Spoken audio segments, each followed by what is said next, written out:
Welcome to CFF-TV and this week's hot topic. Should I stay or should I grow now is today's hot topic. We get this every single day from our customers. They ask us for our expert opinion on should they stay where they are or should they be growing their fleet of vehicles and growing their business. And you, like me, probably ask yourself this question all the time. In 26 years in business, this has probably been the question that I have struggled with the most. Are we good yet, or actually do we need to get bigger? And there are so many reasons that we begin to feed our brain as to the answer to this straightforward question. So on the hot topic today, we're going to explore what we say to ourselves, and how we could say something different, and what our final opinion is on should I stay where I am or should I grow now. These are the things that we say to ourselves to justify why we don't grow, right? What if we expand and a recession hits, right? Can we even afford to expand? What if my husband or my wife will fight me about expanding and it will cause me problems at home? Will I have to take a pay cut? Will I have to take one step back financially to be able to take two steps forward? And what does that do to my husband and wife when I go home and say, hey, baby, we're not going to make as much this year as we did last year? Why, honey? Why is that? Well, because we're putting it back into the company. Well, baby, you've been putting it back into the company for years. Like, I'm kind of sick and tired of you putting all our money back in the company. When do we start taking some of that money out of the company? Well, we got to grow, baby. We got to grow. That is a real problem that impacts so many of us as owners of business. Another question we say is, what if regulation in the White House changes, right? What if my employees aren't good enough, skilled enough, ready to grow? What are my hiring processes? What if I can't find good, trustworthy employees? And in the end, most of us just say, let's just stay where we are. And you only answer that question when you develop your end game.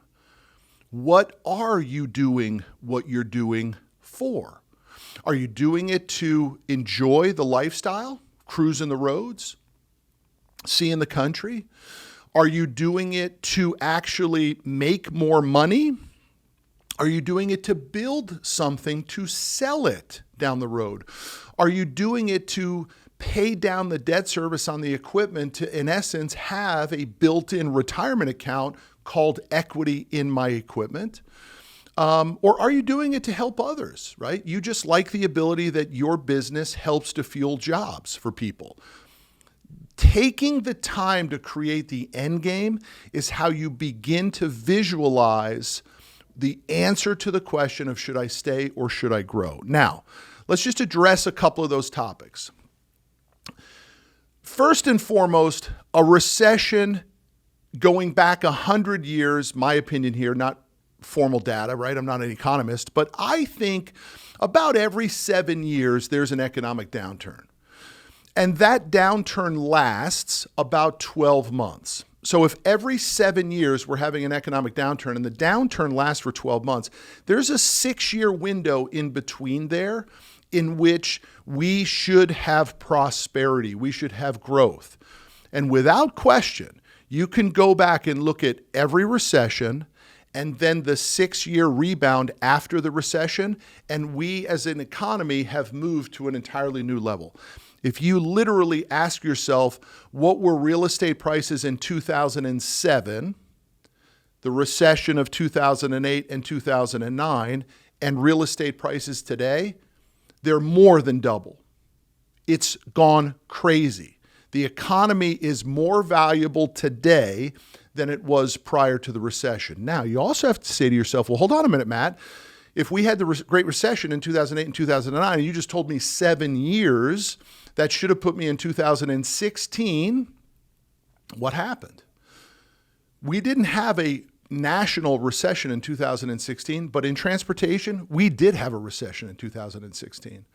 And so we believe we're actually on the upside coming out of that. There is an argument that if you add another 7 years to that, from 16, add 7 takes you to 2023, could be a downturn in 2023. Possible. Very possible, maybe. Or maybe something's changed altogether.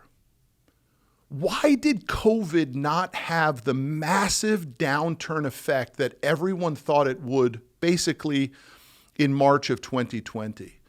And it's because our government stimulused the heck out of the economy. In the Great Recession of 08 or 09, our government put $600 billion worth of stimulus into the economy. In the COVID recession of 2020, our government put $6 trillion so far worth of stimulus into the economy. I think there's a potential argument that because no one in the White House cares about balancing a budget or even paying down the debt, that we will always, from now on, stimulus our way out of a deep and ugly recession. I think people are really thinking like that now. And that throws out some of the historical data. Some of the thought process of, oh, it has to happen every 7 years. It's always been like that. Yeah, except that our government doesn't care about the deficit and the government doesn't care about balancing the budget anymore. They simply care about putting more money to work each and every time. Avoid recession at all costs. We know what happens. Inflation has to go up.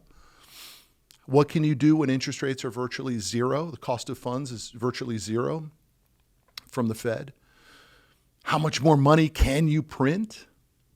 Nobody knows the answer to that.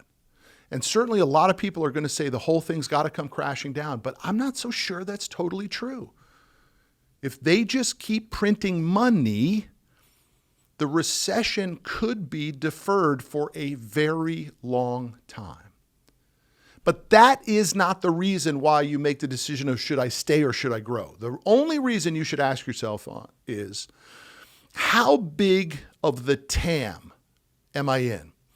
The total available market, TAM. And transportation is so massive.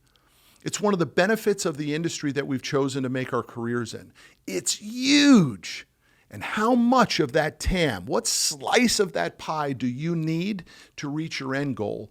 And most of us will realize that what we need of the total available market is so small, so minuscule, that everything else is actually irrelevant. Why is it that one trucking company can have one truck in their fleet and another trucking company can have 15,000 units in their fleet? What is the difference there?